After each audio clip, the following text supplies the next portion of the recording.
d'accord dañ koy bàyyi mu wax bàyyi leen ko mu wax. man j'aurais bien aimé mais vraiment il faut reconnaître aussi que Maître est très démocrate. gis nga c'est le premier à réclamer nañ la bàyyi nga wax. je suis d'accord quand même ah. waaw bon Maître.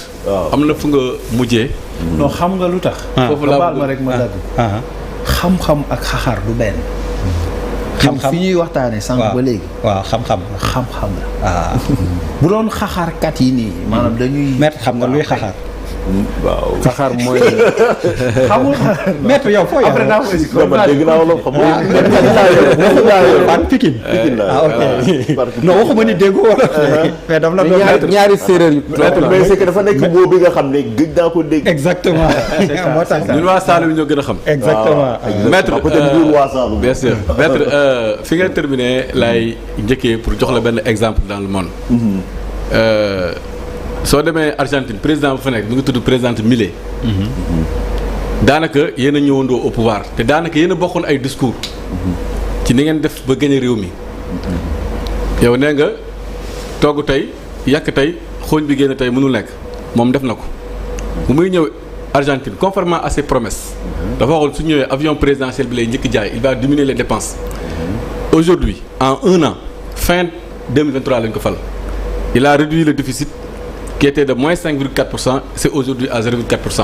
li mu njëkk a def mooy conformément à ses promesses jaay avion présidentiel bi yéen a bokkoon ay thèmes de campagne li mu def ndax respecté ay promesses am yéen soo leen ko defoon ndax respecté seen i promesses da ngeen réaliser li mu réaliser donc juddu tey màgg tey da ngeen ko def donc maa ngi leen di ñaanal di leen ñaan li ngeen ñu waxoon soo leen ko defee su fekkee mën na nekk ci réew mi te jàpp naa ne populisme bëri na ci.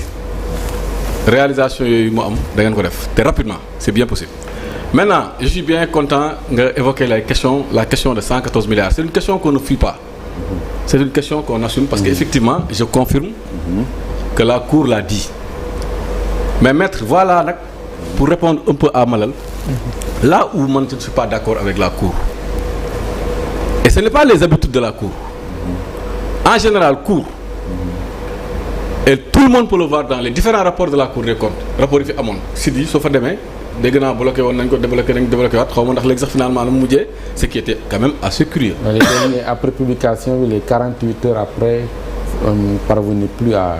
waaw loolu mais vous êtes d'accord avec moi en tant que société civile que c'est assez curieux quand même. on a voulu entrer dans le site. après la publication mais c'était compliqué. mais peut-être qu'il y avait un bug. saturation mais en tout cas jubal jubanti. recommanderais au moins une communication parce que man ku mel ni man maa ngi naan est-ce que amul lu ñu nëbb foofu wala lu ñu changé point d'interrogation waxuma nag. mais quand même c'est assez curieux c'est assez suspect. léegi Cour des comptes Maître vous allez me confirmer dans ses habitudes très souvent s'il te dit que am na 114 milliards yoo xam ne kenn xamul fu muy jaar. très souvent la Cour interpelle la personne concernée mu jaay. pour reprendre un peu les termes de Gadiaga. Cour des comptes xam nu mu koy posé peut-être pour reprendre les termes de Gadiaga yow xaalis bi fu mu nekk yow xam nga fu mu jëm ak fu mu dugg xaalis bi ah. Cour des comptes devait poser la question au Trésor 114 milliards yi gisuma ko anamu fu mu dem.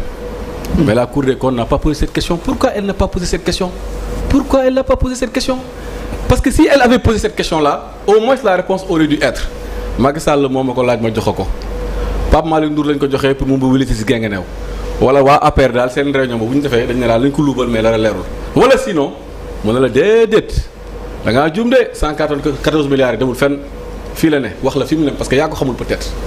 mais voilà où moi je suis pas d'accord avec la Cour aurait dû. Moundiaye je pense que tu es d'accord avec moi.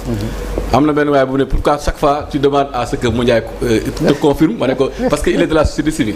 et je pense que su ma waxee dara lu amul war na mën a non Pape Malick loolu la Cour ne la fait pas mais c'est pas les habitudes de la Cour. et curieusement cette fois-ci la Cour a été mise sur ça. miette donc voilà la réponse sur les 114 milliards et dans la mesure où il n'y a pas eu de confrontation. donc man doute bi si ñoom laa ko jox. maintenant pour affaire confrontation bi yaa ngi koy répéter tout le temps. moi je pense que comme vous l'avez dit. L'interlocuteur de la Cour des comptes c'est le ministère des Finances, c'est l'institution. Mais la Cour des comptes dépose un rapport. Alors au niveau du ministère des Finances, les réponses devraient. Voilà.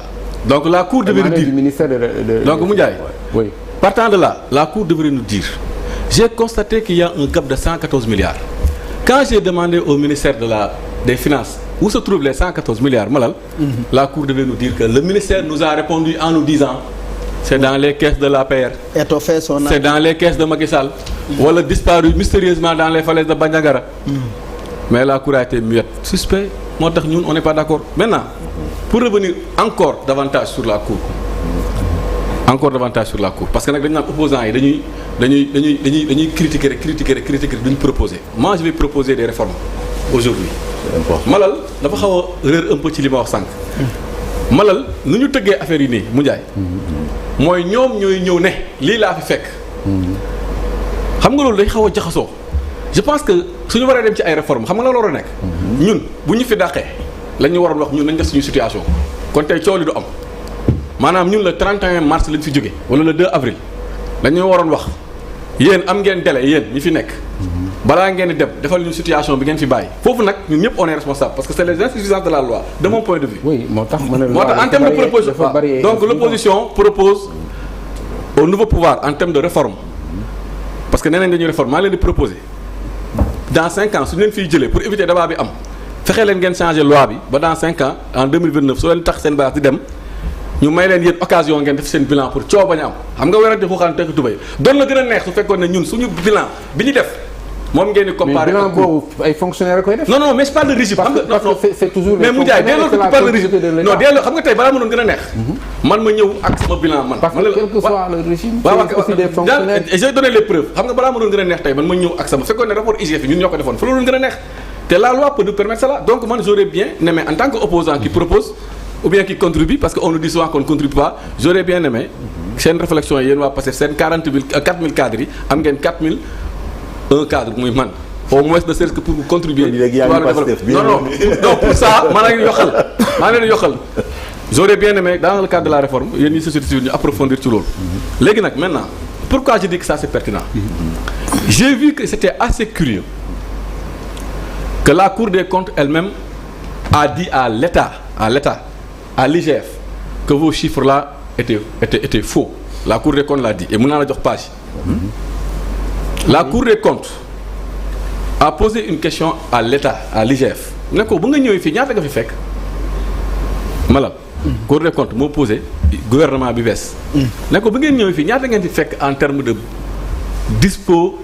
disponible dans les banques commerciales nguur gi nañu ñun 163 milliards la ci fekk ñun Amadou Ba waxoon na ne man bu may dem de le 31 décembre maa ngi fa bàyyi woon 273 xanaa léegi différence am na déjà Cour des comptes nag bu mu ñëwee xam nga lu mu def bu ko IGF joxee loolu Cour des comptes dafa am fulla ak mat bu toll ni dafa dem laaj question trésor bi nga xam ne mooy ndeyu mbi ligi ne ko yow ñaata nga am en disponible dans les comptes commerciaux mais curieusement le trésor a dit qu'il avait 273 milliards le trésor qui dit 273 milliards l'IGF qui dit 163 milliards alors que trésor ak IGF ñoo bokk papa ñoo bokk yaay muy le ministère des finances donc contradiction au niveau du ministère des finances Cour des comptes nag ci matam nga mu ne werante xuuxaan tekki tubéy fan la xaalis ba nekk ñu ne ci banque ya mu am fu lay dem laaj banque ya ñaataa fi ne xam nga ba dara lu ko banque yi tontu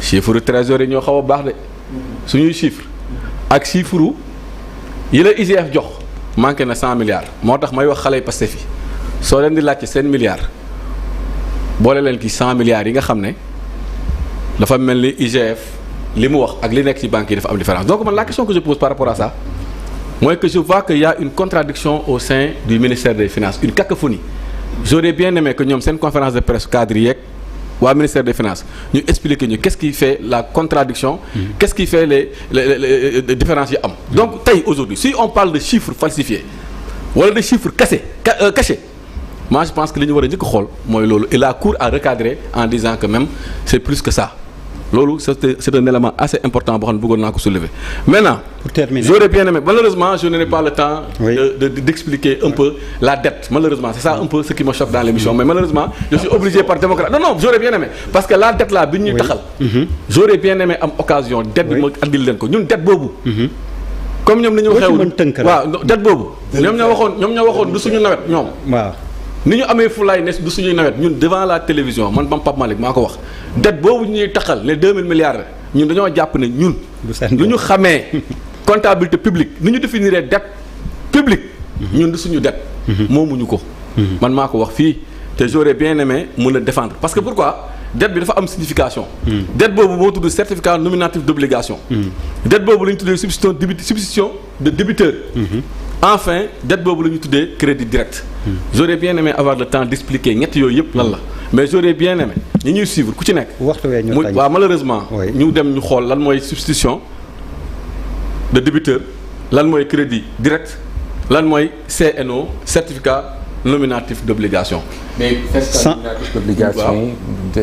mu Ndiaye yéen a ngi koy bëgg def pelloo de. te dama bëggoon dem gis-gis. j'ai les arguments pour mais malheureusement non léegi c'est que rapport bi du jeex voilà exactement. comme que mënu ma ci wax. waaw maa ngi invité Pastef. débat ñu andi 10 cadres ñu discuter ñu démontrer la ne li ngeen bëgg def nekkul det foofu laay terminer. allez sans transition ñu def gis-gis yi ci des le reste de l'actualité bokkoon na ci tamit jarul transition